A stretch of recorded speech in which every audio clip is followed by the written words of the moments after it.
बाद किताबें सफ़ा खुलते ही आपको झंझोड़ देती हैं, जैसे किसी ने अंधेरे कमरे में अचानक रोशनी जला दी हो। ये किताब भी इसी लम्हे से शुरू होती है जहां एक आम इंसान अपने आप से खामोशी में सवाल करता है, क्या मैं वाकई वो जिंदगी जी रहा हूं जिसके लिए मैं बना हूं? मुसन्निफ कारी को किसी क्लास रूम या लेक्चर हॉल में नहीं बैठाता, बल्कि उसे इस मकाम पर ला खड़ा करता है जहां कामयाबी और नाकामी के दरमियान सिर्फ एक चीज हाइल होती है, सोचने का तरीका। वो बताता है कि सबसे ज्यादा कामयाब और सबसे ज्यादा मुआवजा पाने वाले लोग किसी अलग दुनिया की मखलूक नहीं होते। उनके पास भी दिन के वही 24 घंटे होते हैं। वो भी खौफ, शक और नाकामी महसूस करते हैं, मगर फर्क सिर्फ ये है कि वो अपने दिमाग को किस तरह इस्तेमाल करते हैं।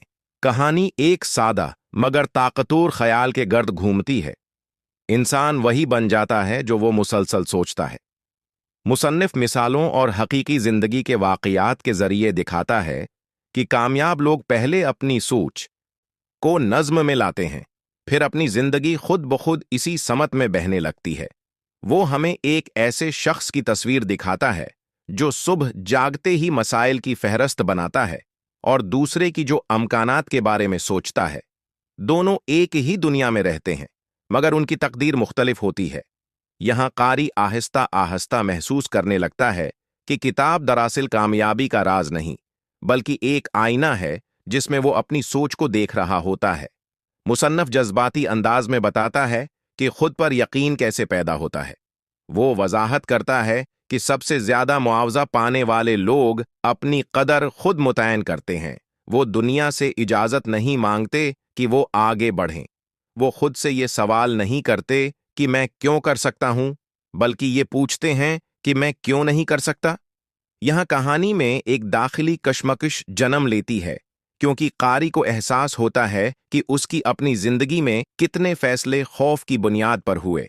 किताब ये एहसास दिलाए बगैर नहीं रहती कि हम में से अक्सर लोग अपनी सलाहियत से नहीं, बल्कि अपने शक से हार जाते हैं। आहिस्ता आहिस्ता बयानिया जिम्मेदारी के तसव्वुर की तरफ बढ़ता है। मुसन्नफ कामयाब लोगों की एक और आदत सामने लाता है। वो हर नतीजे की जिम्मेदारी लेते हैं। नाकामी हो या कामयाबी, वो अंगली नहीं उठाते, बल्कि आईना देखते हैं। ये हिस्सा खास तौर पर चौंका देने वाला है, क्योंकि यहां कोई बहाना बाकी नहीं रहता।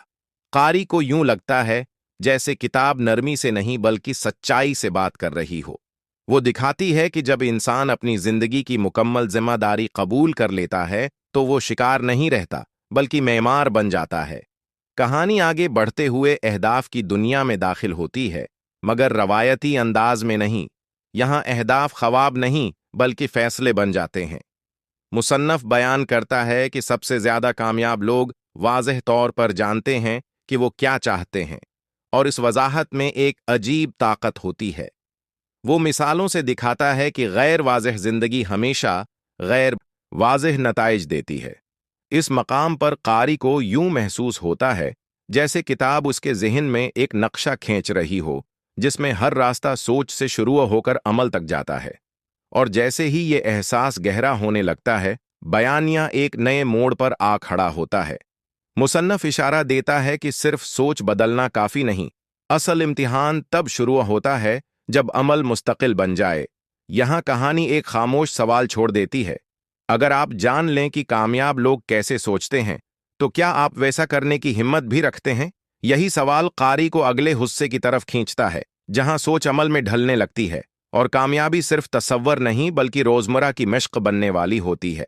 अगर आप चाहें तो मैं इसी तसलसल को बरकरार रखते हुए हिस्सा 2 पेश कर सकता हूं, जहां नज्म व ज़ब्त, वक्त की कीमत और खुद को मुसलसल बेहतर बनाने की कहानी मजीद गहराई अख्तियार करती।